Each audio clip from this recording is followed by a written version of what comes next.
Şamaxıda 19 aprel 2025-ci il tarixində şəhid Qurbanov Rövşən Bəybalaoğlunun anım mərasimi keçirilmişdir.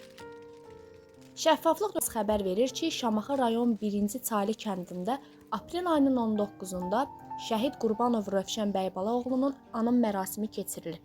Mərasimində Şamaxı rayon 1-ci Çaylı kənd sakinləri, şəhidin ailə üzvləri, yaxınları və şəhidin sinif yoldaşları iştirak edib, məzarını ziyarət edərək gül çələngi qoyublar. Mərasimdə vətənimizin bütövlüyü uğrunda canından keçən şəhidlərimizin əziz xatirəsi bir dəqiqəlik sükutla yad edilib. Şəhidin ruhuna dualar oxunmuş, döyüş yolu barədə söhbət açılmışdır. 1-ci Qarabağ müharibəsində şəhid olmuş Qurban Rövşən Bəybalaoğlu 1973-cü il oktyabr ayının 9-da Şamaxı rayonunun 1-ci Çaylı kəndində rəssam ailəsində dünyaya göz açmışdır. Çaylı kəndində tam orta məktəbi yüksək qiymətlərlə bitirmiş və həvəskar rəssam olmuşdur. Əl işləri respublika sərgilərində nümayiş etdirilmiş, fəxri fərmanlar və qramotlar almışdır. O 1-ci dərəcəli diplomla mükafatlandırılmışdır.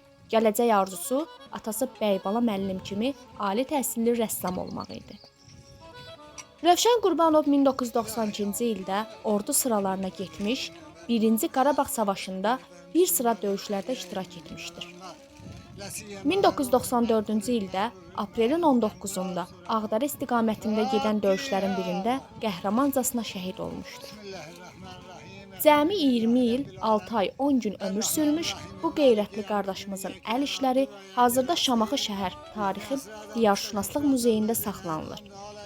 Bu gün onun ruhu şaddır ki, onun intiqamını öz qardaşı oğulları Qurbanov Bəhrəm Bəhmanoğlu və Qurbanov Bəhruz Hafiz oğlu tərəfindən alınmışdır.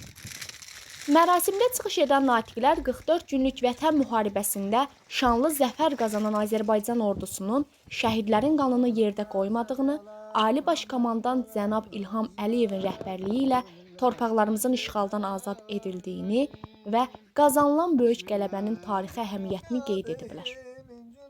Çıxış edənlər şəhidlərin göstərdiyi şücaətlərdən, qısa və şərəhli döyüş yollarından, onlarla bağlı xatirələrdən danışıblar. Onlar Prezident İlham Əliyev və 1-ci vitse-prezident Mehriban xanım Əliyevanın şəhid ailələrinin, qazilərinin, müharibə iştirakçılarının qayğılarını daim diqqət mərkəzində saxladıqlarını, onların göstərdikləri şücaətlərə görə qiymətləndirdiyini qeyd ediblər. Çıxış edən şəhid atası Bəybala Qurbanov göstərdikləri diqqət və qayğıya görə ölkə prezidenti cənab İlham Əliyevə və rayon rəhbərliyinə öz təşəkkürünü bildirib. Möhtəşəm və dəmir yumruq qələbəmiz tarixi bir həqiqət oldu.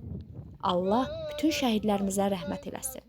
Vahid İsmailov, Məhərrəm Səmədov, Nərgiz Şirvanlı, Şəffaflıq TV.